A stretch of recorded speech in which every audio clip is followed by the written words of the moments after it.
zone that made land unlivable, societies unstable, and economies unsustainable.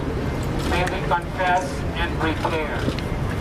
The exploitation of people and extraction of resources by force, by violence, and by ecological destruction. Spirit, have mercy, unite us in justice and repair. For the trade policies and privatization of resources that legalized the displacement of indigenous people and brought ruin to farmers and communities, especially in Latin America. Spirit, have mercy and unite us in justice and repair. For military violence in sovereign nations and the manipulation of governments, guerrilla groups, and whatever else serve the U.S. nation state at the expense of peace and security of our neighbors. Spirit, have mercy and unite us in justice and repair. For the present suffering and the assault on the image of God, the humanity of every person, may we repent and rise up. For the children suffering the trauma of separation, who will struggle with attachment and trauma for their whole lives because of their inhuman detainment, Spirit, may we repent and rise up. For the parents and adults who have died by suicide, who are contemplating suicide, who are being killed by medical negligence, who will suffer with trauma and PTSD because of the inhumanity of family separation and the denial of legal asylum claims, whose bodies manifest the anxiety of being detained and isolated, having nowhere to turn and no one to help. Spirit, may we repent and rise up. For LGBTQ persons who are not being adequately recognized, cared, or protected. For the mother whose breasts grow hard and painful with milk because her nursing child was ripped from her arms. Spirit, have mercy, may we repent and rise up. For the systems we have built and maintained that make violence more efficient, let us make a stand, risk our own bodies, and disrupt in the name of justice and love. Toward the politicians and lawmakers who make lies and propagate racism and fear, and their colleagues who are too cowardly to stand up for justice and truth, let us make a stand, risk our own bodies, and disrupt in the name of justice and love. Toward the media propagating polemic, oversimplifications, and diminishing the stories and humanity of people, or who are using power for profit and destruction, rather than truth and transparency. Let us make a stand and risk our bodies and disrupt in the name of justice and love. Toward the business leaders who are profiting on violence, racism, incarceration, and the unlawful detention and separation of families by building detention centers and bidding on government contracts tied to this inhumanity and violence. Let us make a stand, risk our bodies, and disrupt in the name of justice and love. For the future, which will only be full of life and justice, if we are bold and courageous enough to demand. Make it together now. Go with us, Spirit, strong. Yay! Woo! The Messiah have a traditional greeting for one another, and that greeting is, how are the children? Even the warriors who have no children respond, all the children are well, which means simply that life is good and that we are taking care of those who need our care. I will no doubt say things to you that you have read or heard or thought about over the last few days. There will be some things I can't say because they're being washed away as we speak. And some of these things will be redundant, but I'm a preacher with a mic, so deal with it. Let's face it, we are here today because we are disheartened. Yes. We are disoriented. Yes. We are enraged at the injustice happening in our world. But leave it to the parent of children to actually call us into action. Because this particular issue that has been happening at the border did not just come up in the past few days or weeks. Rather, the issue that is happening at the border has been festering for years.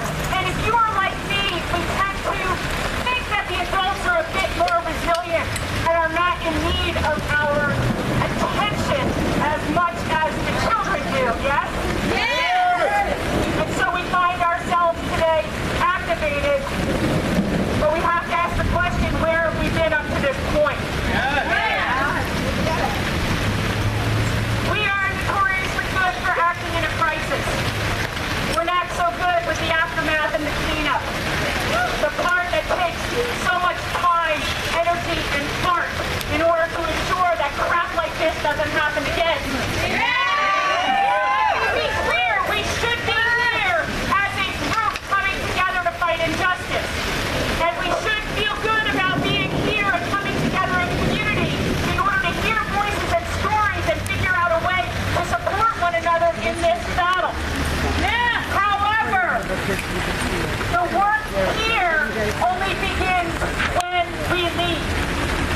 Because brown bodies have been paraded as chattel in front of our courts for years. They have been non-represented.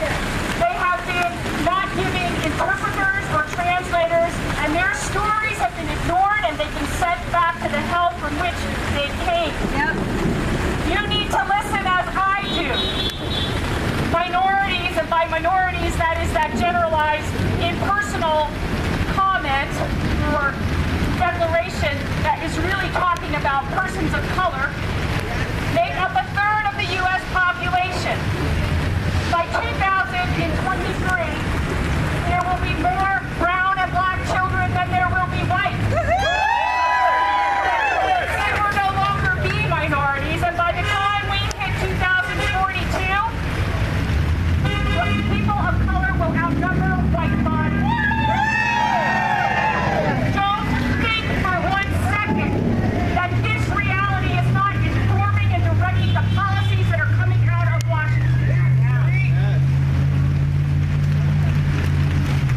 We have seen overt racism, vitriol, increased violence, and hate crimes. We have seen many people suffering long before this issue became first and foremost. When we leave today grateful for the opportunity to have been able to do something in the midst of feeling hopeless and helpless, we have to recognize that the work is just beginning. What is happening on the border, how this country treats the migrant and refugee, how we treat black boys shot down in their prime, all of this is undergirded by the country's original sin of racism. This country stole babies and children long ago and sold them into slavery. We stole them from the ancestors of this land, imprisoning them in boarding schools in order to make them cultured and civilized. We figured out a way to house our own children during World War II because of our insidious fear of the other. And every day, our children are stolen. They are stolen from their mothers, and they are sold into drug wars and into poverty. They are too often stolen by impulsive reactions toward brown and black bodies, deadly reactions to take their lives that do not occur with any regularity with white bodies. We can come to these rallies for the rest of our lives with good intentions and desires to make things better, to let justice roll down. But until we face how we avoid talking about race in this country and our own complicity in this mess, we will keep showing up here, shouting frustrations and accusations to our perceived enemies, hoping to convince the powers that be to change policy, because quite frankly, they're keeping us up at night.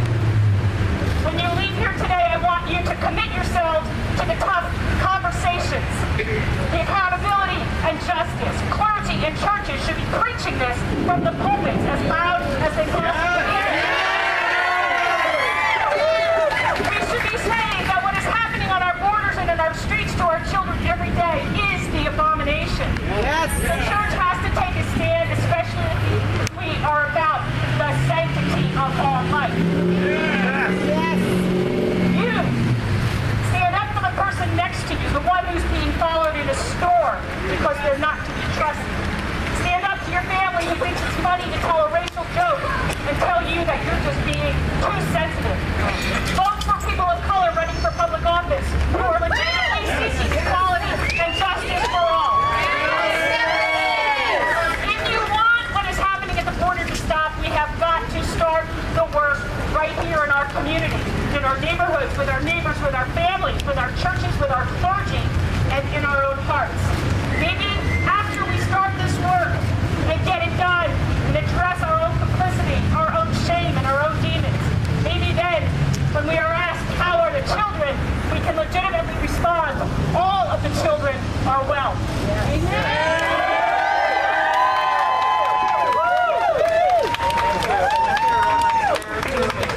So my name is Christine Matthews and I'm an instructor. I'm also a concerned parent, as you should be. We have a crisis happening. Before our own eyes.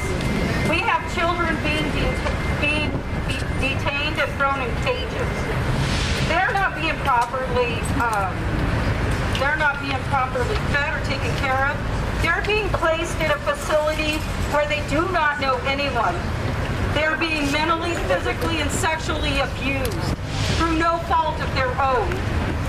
Trump is dehumanizing our children for his own political gain. Yes. If we look at our prison systems, we know this is capitalism at its finest. We will not allow this to happen. We will do whatever it takes to stop this abuse. This is not the first time in history. No, it's not. Right? The government has allowed this to happen. We won't allow this to happen anymore. But we have to do something about it. We have to take direct action. I encourage every single one of us to take direct action, whether it be contributing money or getting on a bus and sitting directly next to the children to ensure their safety. Like the Dakota did several years ago. Let me hear from every single one of you. I will take direct action to save our children. I will take direct action to save our children. One more time.